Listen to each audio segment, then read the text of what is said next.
آج ہمیں ایک اسم الہی پر بات کرنی ہے اور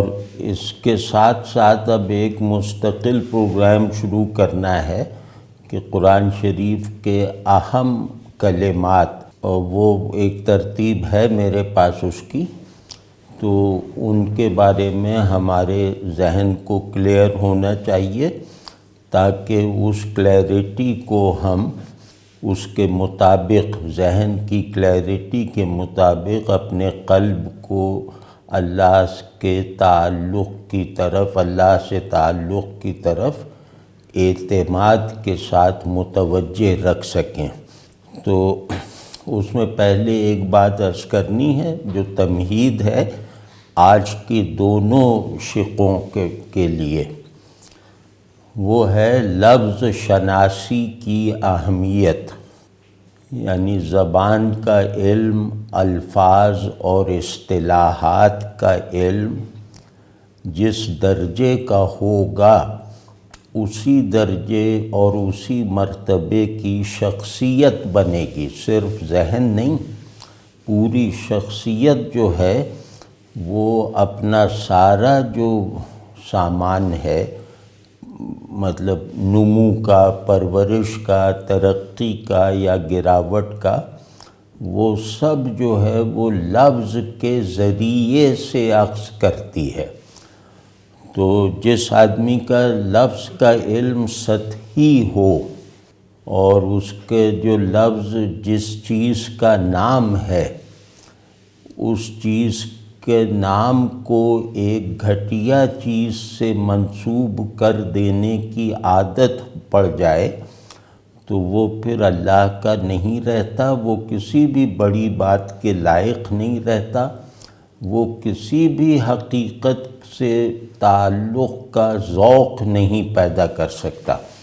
تو لفظ صرف فہم کی صلاحیت بڑھانے کے لیے نہیں ہے، بلکہ اس کے بغیر ہمارے ذوق میں بھی بلندی نہیں پیدا ہو سکتی اگر ہم لفظ کے ساتھ اپنے موجودہ علم پر مطمئن رہے۔ تو یہ ایک اپنی جگہ لمبا موضوع ہے، لیکن آج میں اس کو بالکل جیسے مثال سے اور بالکل اپنی سمجھ کے مطابق عام فہم بنا کر عرض کرتا ہوں۔ ابھی کل ہی ایک جگہ میں گیا تھا تو وہاں ایک بات ہوئی تھی،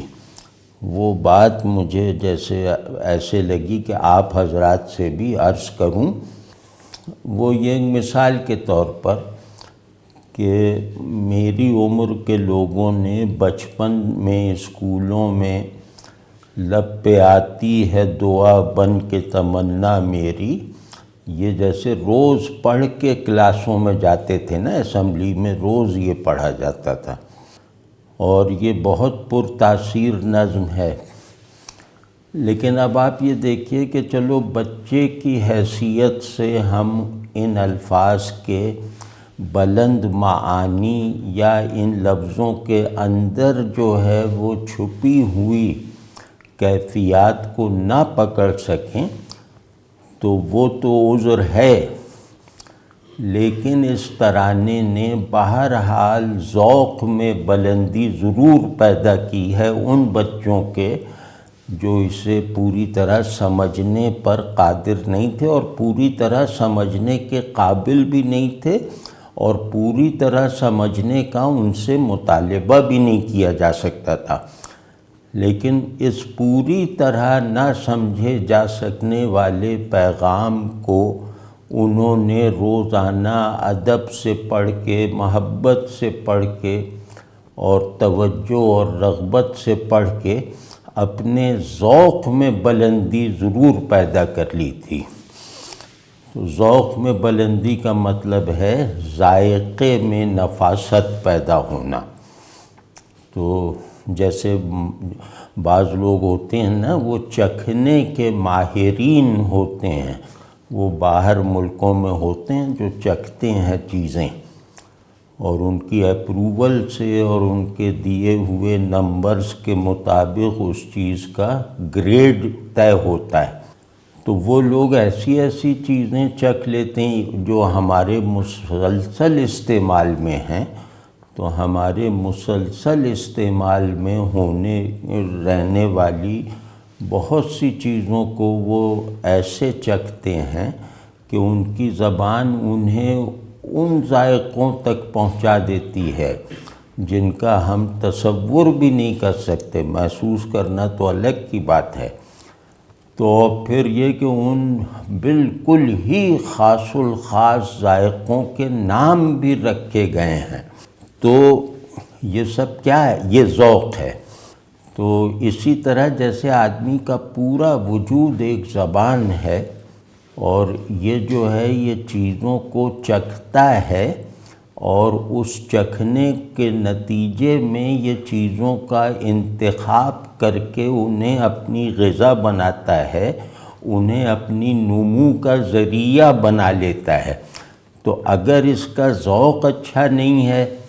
تو یہ جو ہے یہ ہماری طرح بس کھا کھا کے موٹا ہوتا رہے گا، بیمار ہوتا رہے گا۔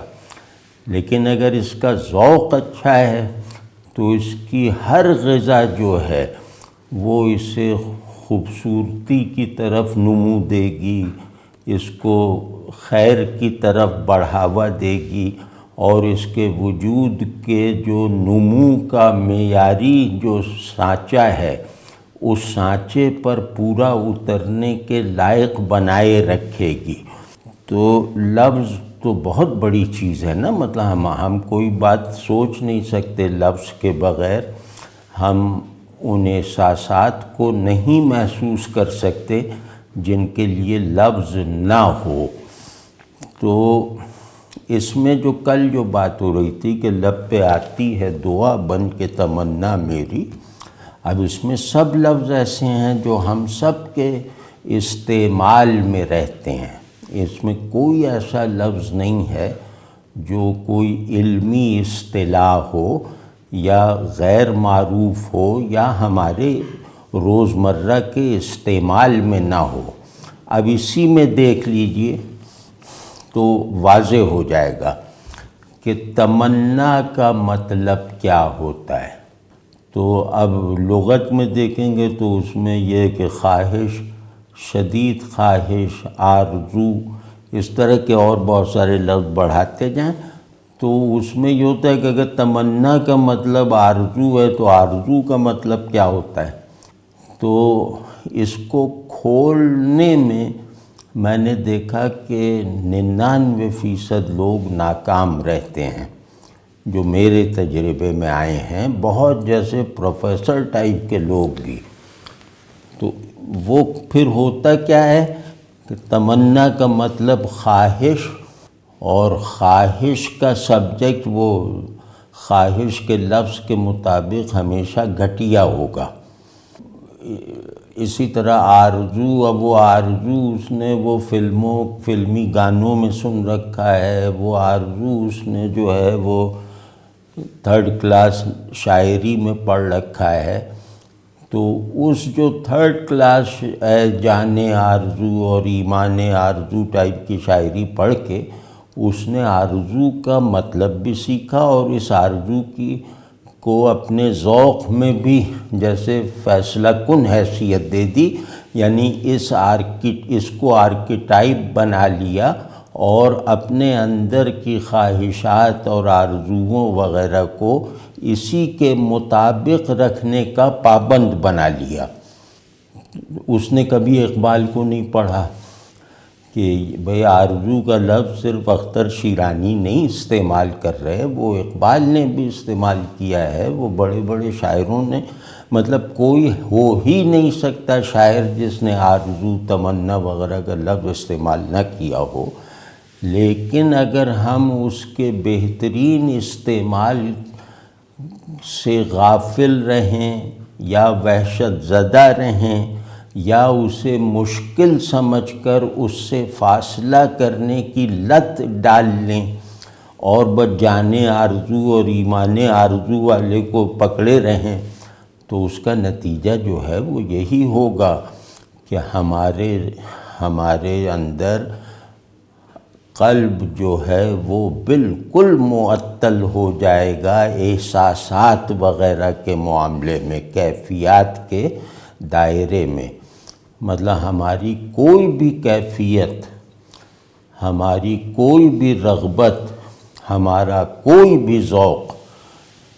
دل کے لیے قابل قبول نہیں رہے گا۔ دل کے لیے وہ پولیوشن ہے بدترین۔ تو اب بعض مرتبہ دل بھی غافل ہوتا ہے ایسے لوگوں کا، تو پھر وہ دل کو جو ہے وہ تارکول سے پینٹ کر دیتے ہیں، اس طرح کا تارکول لے کر اسے پینٹ کر دیتے ہیں، اور سمجھتے ہیں وہ پینٹ ہو گیا، اب اس پینٹ کو اتارا بھی نہیں جا سکتا۔ ان کے ذہن میں بس اتنا ہے کہ پینٹ اچھا وہ ہے جو ایک بار لیپ دیا جائے تو پھر اتارا نہ جا سکے اور اس کی دیکھ بھال کی بھی ضرورت نہ پڑے۔ تو ظاہر ہے وہ جو ڈامر یا کولتار جو ہوتا ہے سڑک والا، تو وہ اگر پینٹ کر دیا ظاہر نہ اس کی نگہداشت کی ضرورت ہے، نہ اس کو بار بار بدلنے کی حاجت پڑے گی۔ تو اس میں اب میں نے تجربہ کیا کہ اگر میں سمجھوں کہ تمنا خواہش ہے، اور خواہش اس طرح کی ہوتی کہ میری خواہش ہے کہ میری نوکری اچھی ہو جائے، میری خواہش ہے کہ میں صاحب اولاد بن جاؤں، یعنی اپنے اندر موجود کمی کو ضرورت بنا کر اسے خواہش کا لقب دینا، اور وہ ضرورتیں سب جو ہیں وہ ہاریزنٹیلٹی کے ساتھ ہیں، مطلب زیادہ تر جسمانی ہیں، جسم سے اوپر اٹھ کر اپنی شناخت کرنے والی کوئی ضرورت ہمیں محسوس نہیں ہوتی۔ اس کا سبب یہی ہے کہ ہم نے لفظوں کو ان کے پاؤں سے پہچان رکھا ہے، ان کے سینے اور ان کا سینہ اور سر ہمارے فوکس ہی میں نہیں ہے۔ تو اب یہی تمنا کہتے ہیں وجود کے سب سے بڑے حال کو، جو شعور کو بھی اپنی لپیٹ میں لیے رکھتا ہے، جو محبوب کو عقل کی منزل بھی بنا دیتا ہے۔ تو تمنا اسے کہتے ہیں کہ جس کے پورا ہونے کا امکان نہیں ہے، لیکن جس کو رکھے بغیر میرے وجود کی تمام چیزیں ناقص رہ جائیں گی، تمام چیزیں پست رہ جائیں گی، میرے اندر تعلق کی کوئی بھی روحانی، قلبی یا ذہنی سطح جو جسم سے بلند اٹھ ہو کر مجھے موجود ہونا تجربہ کرواتی ہے، جو مادے سے اوپر اٹھا کر میرے ذہن کو جو ہے وہ مادے سے اوپر ہونے کے معارف فراہم کرتی ہے، تو وہ سب غارت ہو جائے گا۔ تو اب یہی دیکھ لیں کہ تمنا کا مطلب جو ہے شعر میں جو ہے ہم نہیں پہنا رہے، تو وہ مطلب ہماری لاپرواہی، ہماری غفلت کی نظر ہو گیا، اور اس کا یہ نتیجہ ہے کہ اب ہم تمنا کے معنی اصلی کے مطابق اپنی ضروریات کا احساس کرنے کے لائق ہی نہیں رہے۔ ہمارے نزدیک تمام ضرورتوں کا احساس وہ جسمانیت کے ساتھ ہے، ہماری ذہنی ضرورتیں بھی ہمارے قومی مرض ہے کہ ہمارا ذہن کسی مسئلے میں نہیں الجھا ہوا۔ یہ اگر الجھا ہوا ہے تو ترکیبوں میں الجھا ہوا ہے کہ یار امیر کیسے بنے، خوبصورت کیسے بنے، طاقتور کیسے بنے، تو کیسے بنے کے چکر میں یہ پھنسا ہوا ہے۔ اس کے ذہن نے اس کی انا کے حدود کو توڑ کر اپنا تصور باندھنا سکھایا ہی نہیں ہے۔ اس کے ذہن نے خود کو نثار کرنے والی ضرورت کا احساس اس میں داخل ہی نہیں ہونے دیا۔ تو اب یہی ہوگا کہ وہ تمنا کہو گے تو ہر آدمی کی تمنا ایسی ہے کہ وہ ہم ہی میں بے تکلفی سے بیان ہو سکتی ہے۔ جو ڈھنگ کے لوگ ہوں ان کے سامنے ہم اپنی تمنا کھول نہیں سکتے۔ تو اسی طرح تمام الفاظ کے ساتھ ہمارا معاملہ ہے کہ بھئی رات آ گئی۔ اب ہم نے یہ عام لفظ ہے کہ رات آ گئی ہے، رات ہو گئی ہے۔ کبھی غور کیا ہے کہ رات ہو گئی ہے کو میرا ذہن اپنے فہم کی دیگر فیکلٹیز میں اپنے تخیل کی عادت کے مطابق کس طرح دیکھتا اور سمجھتا ہے؟ کبھی محسوس کیا کہ رات صرف آنکھوں کا موضوع نہیں ہے، رات صرف ایک واقعہ نہیں ہے، اس رات میں کچھ پس پردہ باتیں ہیں، اس رات کی ایک سمبولک ویلیو ہے،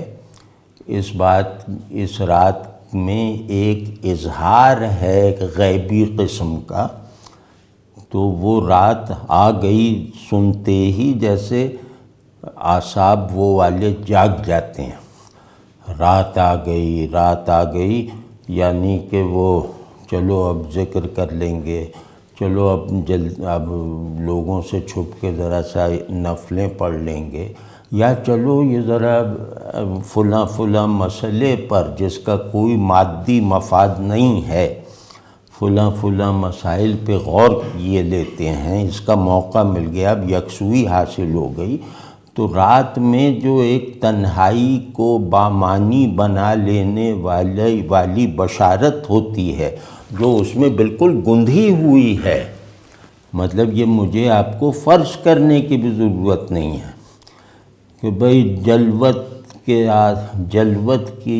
کے آداب سکھانے والا دن گزر گیا، خلوت کے معمول کو نبھانے کا موقع فراہم کرنے والی رات آ گئی۔ یہ ایک عام روزمرہ ہمارا احساس ہونا چاہیے تھا، لیکن نہیں، رات آ گئی۔ انہوں نے کہا اچھا رات آ گئی ہے، چلو وہاں کیفے میں بیٹھ کے بات کرتے ہیں۔ انہوں نے کہا اچھا رات اب زیادہ گزر گئی ہے، انہوں نے کہا چلو اللہ کا شکر ہے کوئی دیکھ نہیں رہا، اب کھولتے ہیں نیٹ۔ تو ہم نے ہر چیز کو جیسے ولگرائز کر دیا ہے، اور اللہ جانتا ہے مجھے اس میں کوئی استثناء، طبقاتی استثناء نظر نہیں آیا۔ انفرادی استثناء تو ظاہر ہے کہ بہت ہے، یعنی کئی لوگ ہیں جن پر یہ ہمارا یہ رونا دھونا صادق نہیں آتا، وہی ہماری ایک امید سی ہیں۔ لیکن طبقاتی طور پہ عالموں کو دیکھ لیں، عارفوں کو دیکھ لیں، استادوں کو دیکھ لیں، طالب علموں کو دیکھ لیں، والدین کو دیکھ لیں، اولاد کو دیکھ لیں، ہر سیکٹر میں ایک گھٹیا پن طاری ہے۔ کہیں یہ گھٹیا پن اخلاقی ہے، کہیں ذہنی ہے، کہیں روحانی ہے، کہیں قلبی ہے۔ ہمیں اپنے اندر کے کسی بھی ادراک،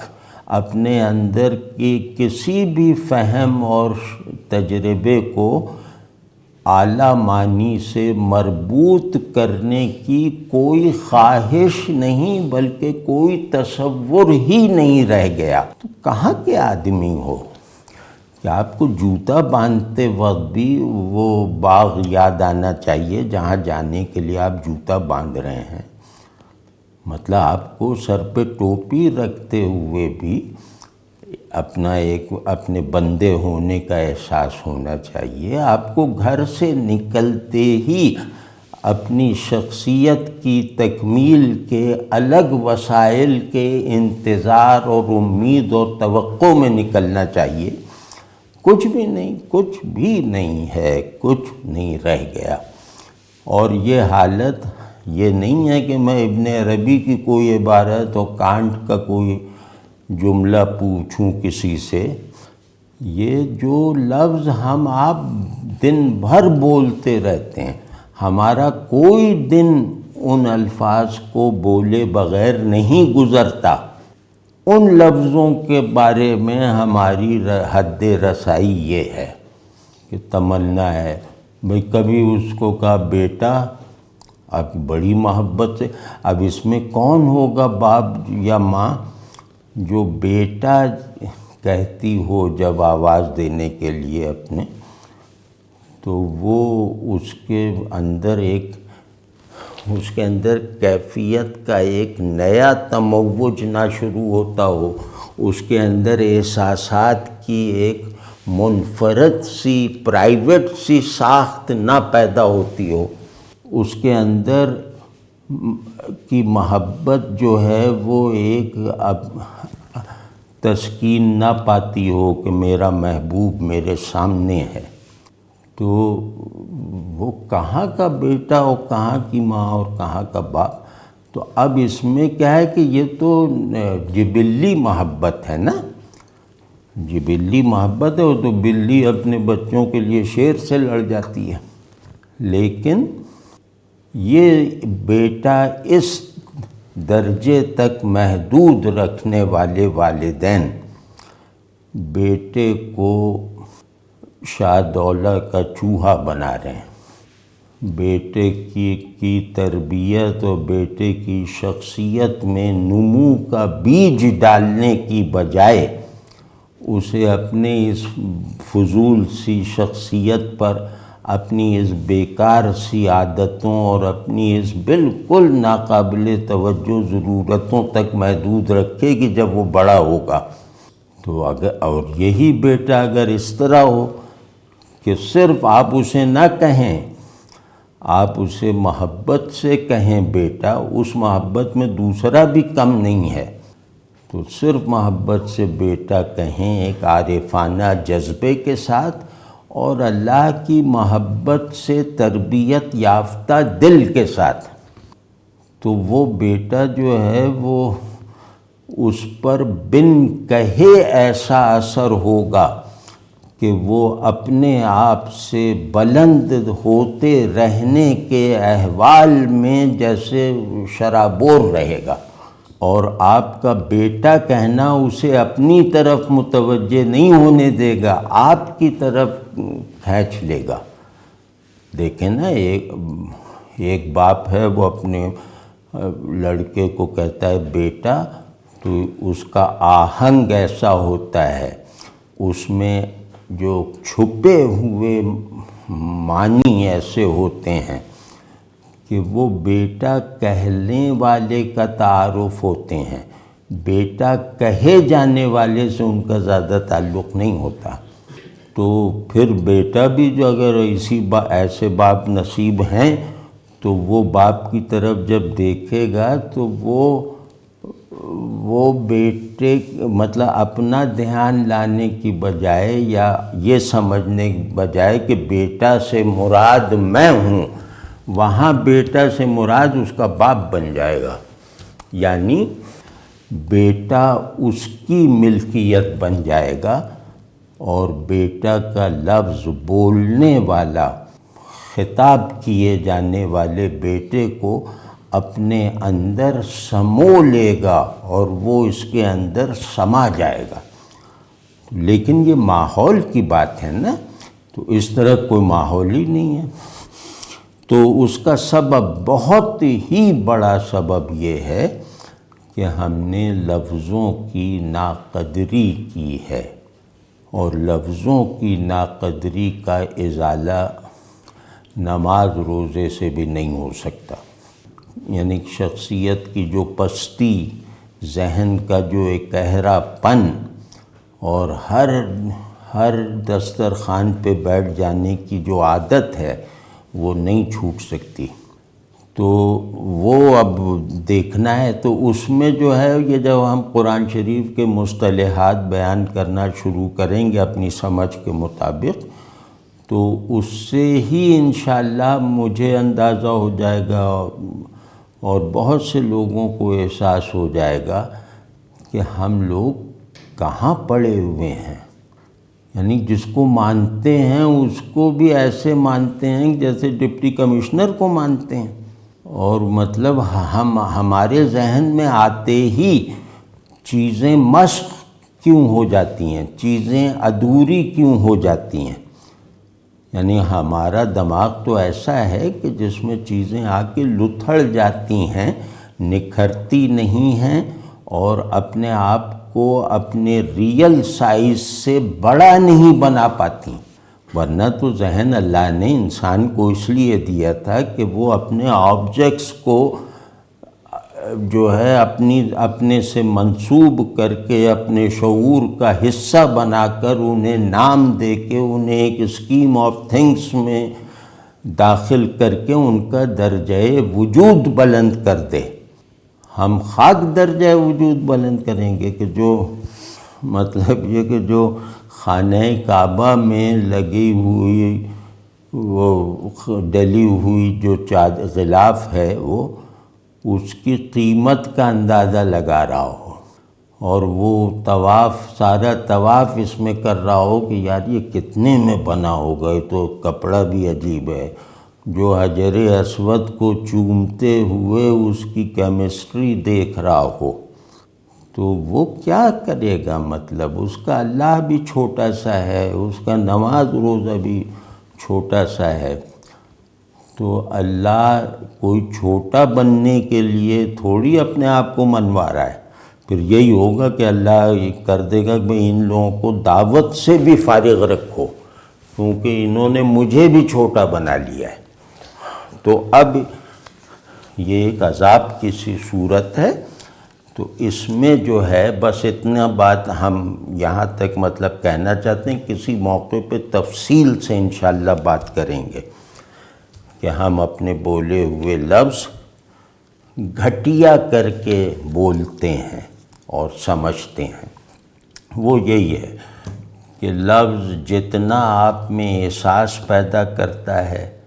آپ اتنے ہی رہیں گے باعتبار احساسات. لفظ جتنا آپ کے اندر فہم پیدا کرتا ہے آپ کا شعور اور آپ کی شخصیت اتنی ہی رہے گی. اگر آپ میز کو جو ہے اس کے پروڈیوسر سے وہ بڑھئی جو ہے نجار اس تک منسوب رکھنے کے عادی بنیں گے تو آپ اس میز پر لیٹا ہی کریں گے. اس پہ بیٹھ کر کوئی تحریر سمجھداری کی نہیں لکھ سکتے، کوئی اس پہ ٹیک لگا کے مراقبہ نہیں کر سکتے کیونکہ آپ کو یہ معلوم کہ فلاں کارخانے کی بنی ہوئی ہے، فلاں لکڑی کی بنی ہوئی ہے اور اس کی اتنی قیمت ہے. تو بس آپ گئے. تو ہر چیز کو جیسی کہ وہ ہے اس سے بھی گرا دینا یہ کوئی ہم سے سیکھے. تاریخ میں کبھی ایسی کوئی قوم نہیں آئی کہ جس نے اپنی زبان، اپنے ادراک، اپنے اظہار، اپنی احتیاجات اور ضروریات، اپنی خوشی اور اپنے غم سب کی سطح جو ہے وہ حشرات الارض کے طرح کر رکھی ہو. تو یہ ہم واحد مثال ہیں اس کی. اور ہم سے مراد مطلب صرف پاکستانی نہیں، ہم سے مراد ہے نام نہاد امت مسلمہ. یہ کند ذہنی، سنگ دلی، خود غرضی، گھٹیا پن، پروفینزم ان سب کا مصداق کامل ہے. تو ہم وہ واز نہیں کہتے وہ جو بلا وجہ کا ایک واز کہ اللہ کو چھوڑ دیا اور یہ کر دیا. ارے بھئی اللہ کو بھی چھوڑا ہے تو وہ کیا وجہ ہوئی کہ انہوں نے اللہ کو چھوڑا ہے؟ تو ہم کہتے ہیں وہ وجہ یہ ہے کہ انہوں نے لفظ کی ناقدری کی ہے. لفظ کی ناقدری ماں باپ کی ناقدری سے بھی بڑی ہے اور زیادہ بھیانک ہے. تو اس کی عادت ڈال لی ہے. اب مطلب استغفر اللہ، اردو ادب پڑھانے والا، اردو شاعری پڑھانے والا کوئی استاد ایسا نہیں ہے کہ جو وہ پڑھا رہا ہے اسے سمجھ رہا ہے، کوئی نہیں ہے۔ اب آپ بتائیے کہ آپ کو جو میر اور غالب پڑھا رہا ہے، وہ میر اور غالب اس نے بھی وہ نوٹس وغیرہ دیکھ کے پڑھے ہوئے ہیں، تو وہ اپنی جو رٹا ہوا میر اور رٹا ہوا غالب پڑھا رہا ہے، وہ کسی بھی سوال کو، شعر کی تفہیم میں پیدا ہو جانے والے کسی بھی سوال کو فیس نہیں کر سکتا۔ تو اس وجہ سے کہا ہے کہ سوالات فیس نہیں کر سکتے، تو اس میں پھر یہ ہوتا ہے کہ لوگ سوال کرنا چھوڑ دیتے ہیں، پڑھنے والے، اور پڑھانے والے بلا مزاحمت اپنی جہالت کا رتھ دوڑاتے رہتے ہیں ان میدانوں میں جن میدانوں میں داخلے کی کم سے کم شرط جو ہے وہ بختیار خلجی ہونا ہے، تو وہاں یہ گدھے پہ سواری کرنے والے قابض ہو جاتے ہیں۔ تو یہ سب جیسے اب ہمیں ہمارے مرنے جینے سے زیادہ اہم معاملات ہیں، اور یہ ٹھیک ہے، میں اس بات کو گرانا نہیں چاہتا اور نہ اس کو رسمی بنانا چاہتا ہوں، لیکن اپنے ایک محدود سے حلقے احباب میں یہ بات کہہ رہا ہوں کہ لفظ سے لفظ کی ناقدری اللہ کی بڑی نعمتوں کی شکر گزاری سے محروم رکھتی ہے۔ اللہ سے تعلق کی کوئی بھی ذہنی اور قلبی اور احساساتی سطح لفظ کی ناقدری کرنے والوں کو نصیب نہیں ہو سکتی۔ تو جو حیثیت وضو کی نماز کے لیے ہے، وہی حیثیت لفظ شناسی کی قرآن کے لیے ہے، خدا کے لیے ہے، خدا کے رسول صلی اللہ علیہ وسلم کے لیے۔ تو وہ ہم نے کبھی کیا ہی نہیں، مطلب کبھی تو کرتے رہیں، مطلب آج کل کی بات ہے۔ یہ اس قوم کا نوحہ ہے کہ جن لوگوں نے سیمینٹکس میں اور خاص طور پر ریلیجس سیمینٹکس میں دنیا کا سب سے بڑا لٹریچر پروڈیوس کیا، یہ ان کا حال ہے، ان کے وارثوں کا۔ تو اچھا اب یہ دیکھیں، اب یہ لفظ شناسی والی جو ہے نا اب ادھر آتی ہے ابھی، کہ الملک میٹاورس سے بھی آگے کی چیز ہے۔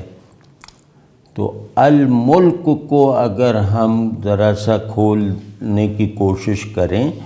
تو اس میں ہماری کوشش کے بالکل ادھورے نتائج بھی جو ہیں نا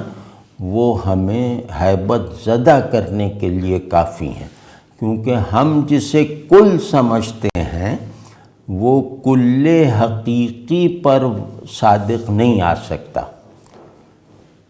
واضح ہے نا یہ بات؟ تو لیکن یہ کہ ہم جسے کل سمجھتے ہیں وہ ہمارا سمجھا ہوا، ہمارے تخیل میں آیا ہوا، ہمارے وہ جو میتھمیٹیکل وہ جو لاجک ہے اس سے تصدیق پایا ہوا، یہ کل اگر کسی معنی میں کسی لفظ میں کھپ جائے تو پھر ہم اسے کہتے ہیں کہ یہ کامل معنی، مکمل معنی، پورے معنی والا لفظ ہے۔ یہ ایسا نہیں ہے کہ یہ کئی چیزوں میں سے ایک چیز ہے،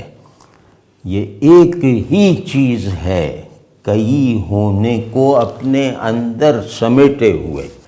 تو الملک جس کا مالک اللہ ہے، تو پہلی بات تو یہ دیکھنی ہوگی کہ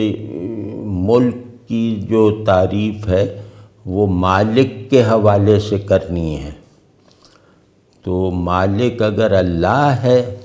تو ملک کے معنی اپنی ماہیت میں، اپنے مفہومی صورتوں میں،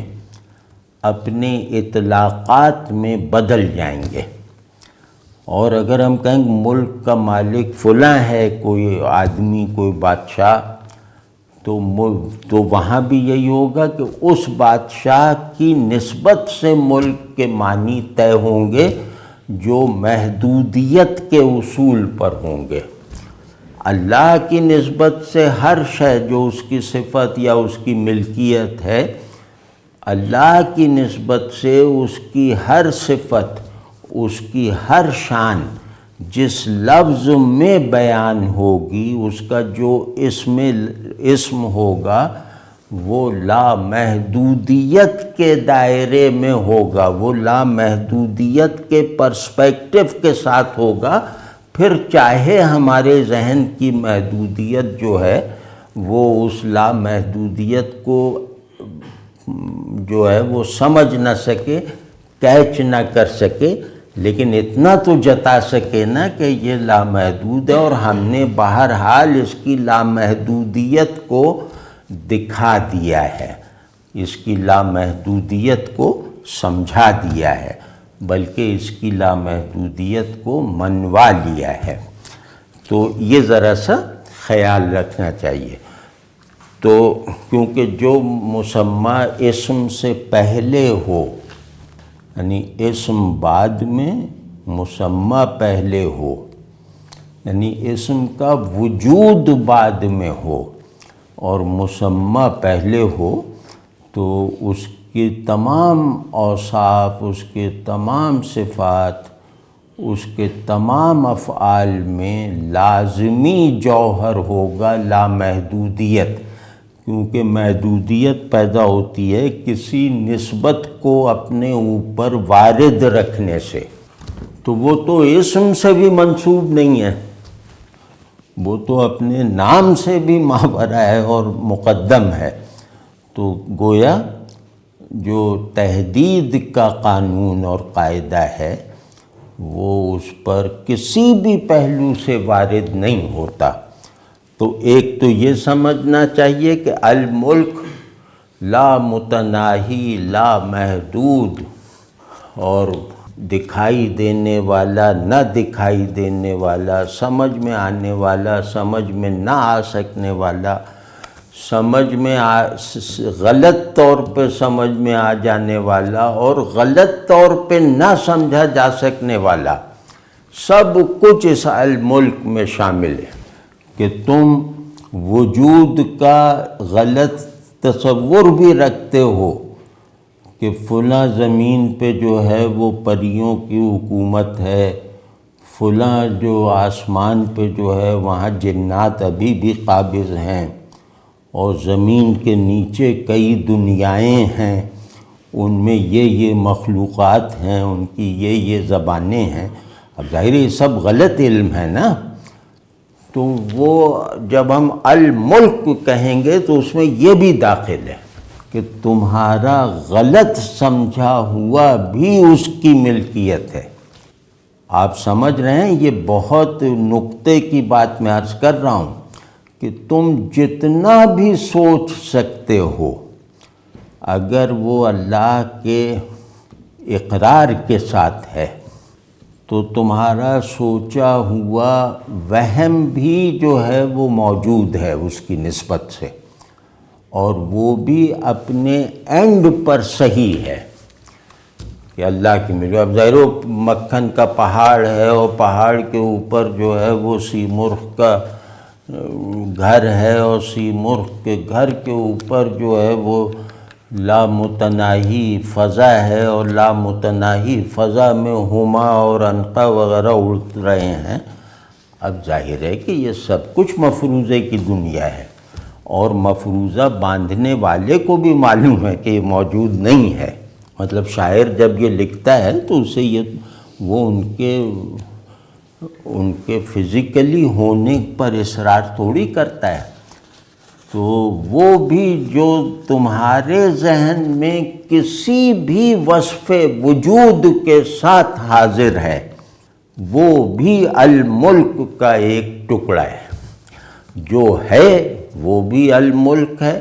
جو نہیں ہے وہ بھی الملک ہے، جو ممکن ہے وہ تو ہے ہی، جو محال ہے وہ بھی اس کی ملکیت ہے۔ تو ایک تو یہ جو ہولنس ہے نا، یہ سمجھیں، الملک کا مطلب سمجھیں الکل، الکل، دا ہول، تو یہ الملک کا پہلا مطلب ہے۔ وجود کی جتنی بھی اقسام ہیں، میں ہوں کہنے کے جتنے بھی اوریجنز اور اسباب اور احوال ہیں، وہ سب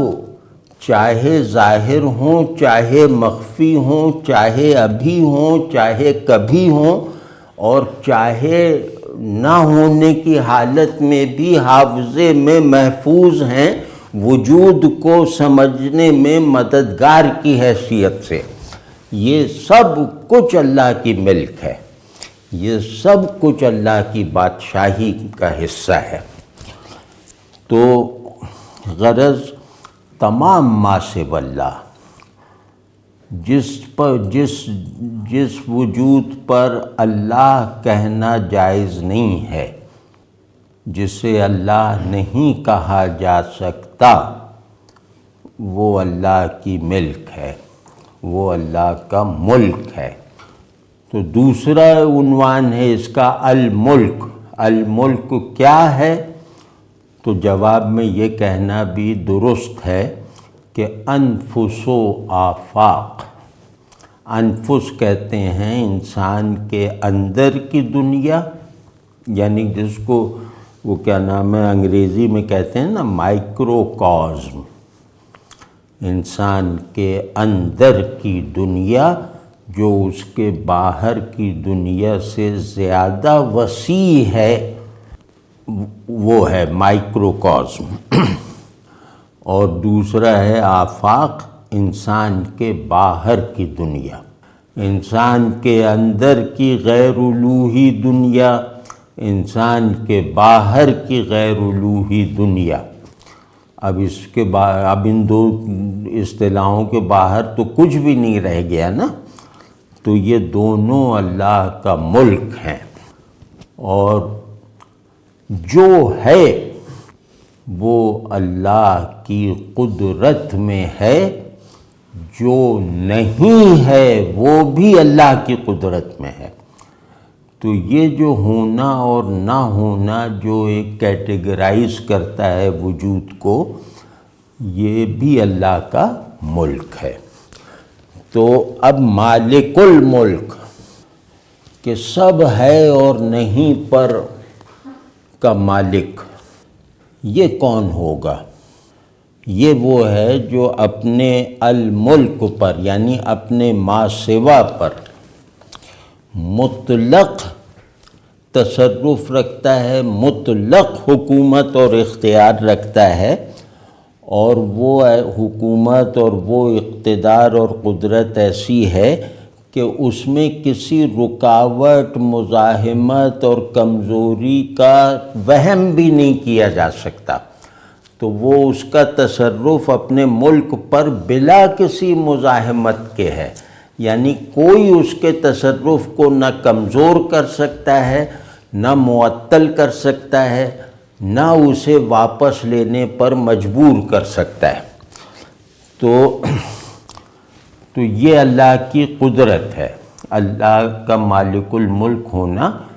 سب سے زیادہ اس کی صفت قدرت کی طرف اشارہ کرتا ہے۔ تو اللہ کی قدرت اسی کو کہتے ہیں کہ جس کو روکا نہ جا سکے۔ تو باعتبار قدرت وہ مالک الملک ہے،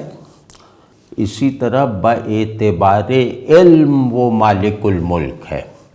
اس کے علم سے ذرہ برابر بھی کوئی شے چھپی ہوئی نہیں ہے،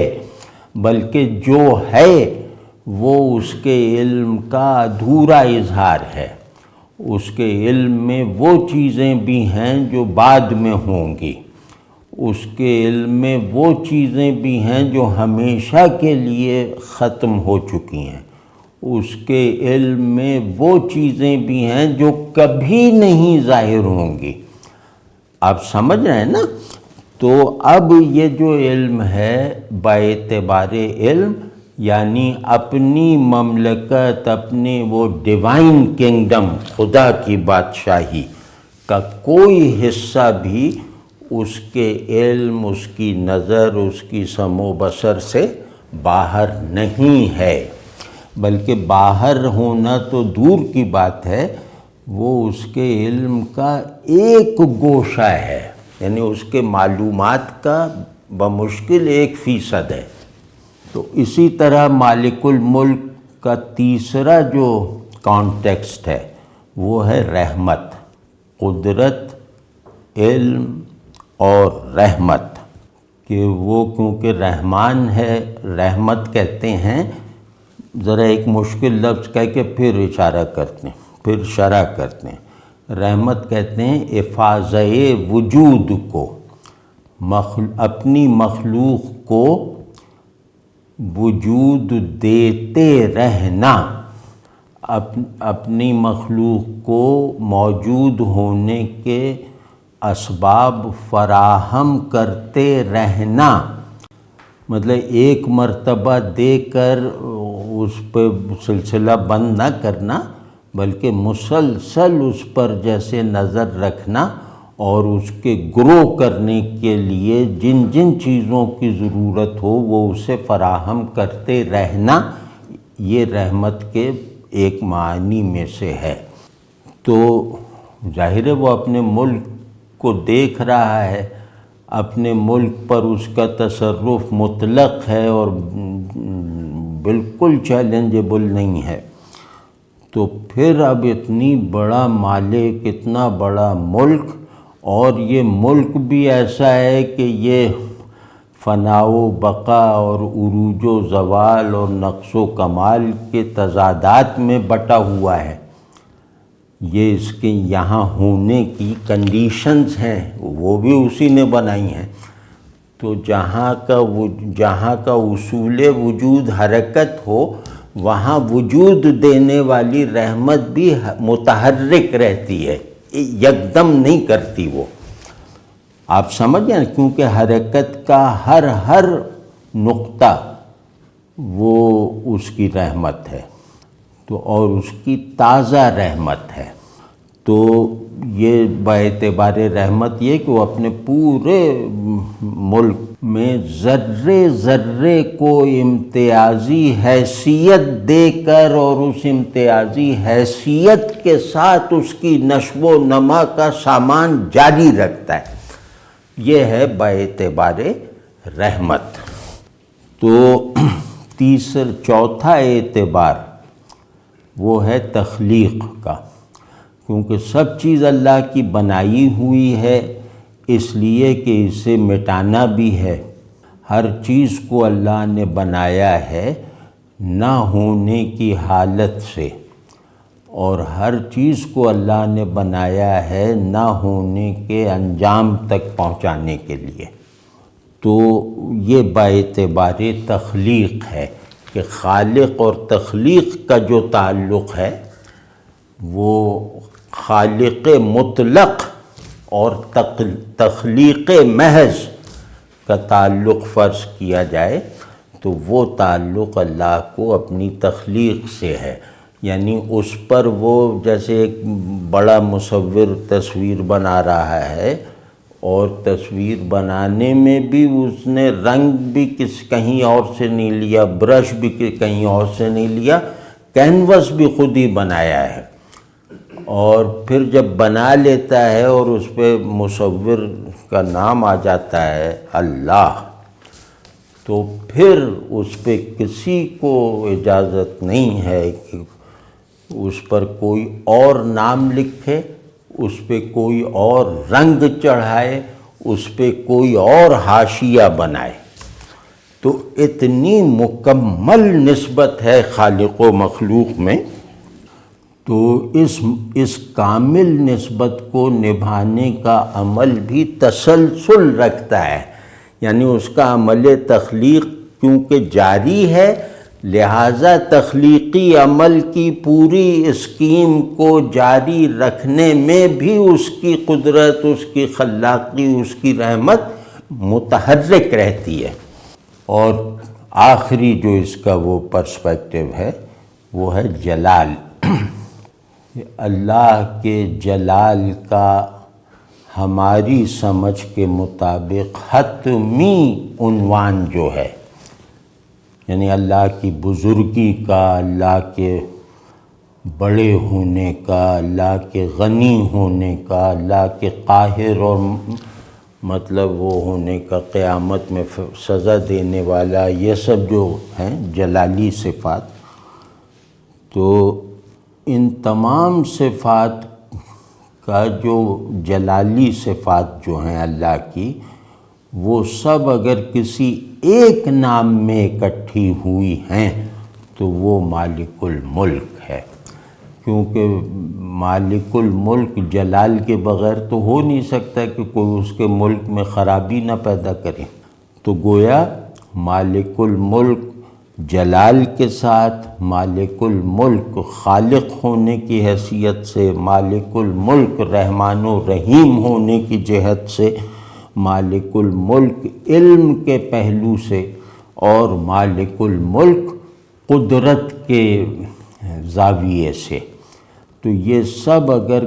یہ سب جو جہتیں ہیں، یہ ہم جیسے بس مطلب انہیں مفہوم بنائے بغیر بھی بس اکٹھا کر لیں، جمع کر لیں، اور مالک الملک کو کہتے وقت ان صفتوں کو، اللہ کی ان شانوں کو بھی جیسے حاضر رکھیں تو ہم گویا اس کے ملک میں رہنے کے لائق ہو سکتے ہیں۔ تو اللہ ہمیں اس ملک میں رہنے کے لائق رکھے، اور اللہ کے جلال کے احترام، اللہ کے جلال کے حقوق کو ادا کرنے کی ایسی توفیق دے جو ہمیں اللہ کا جمال دکھا دے۔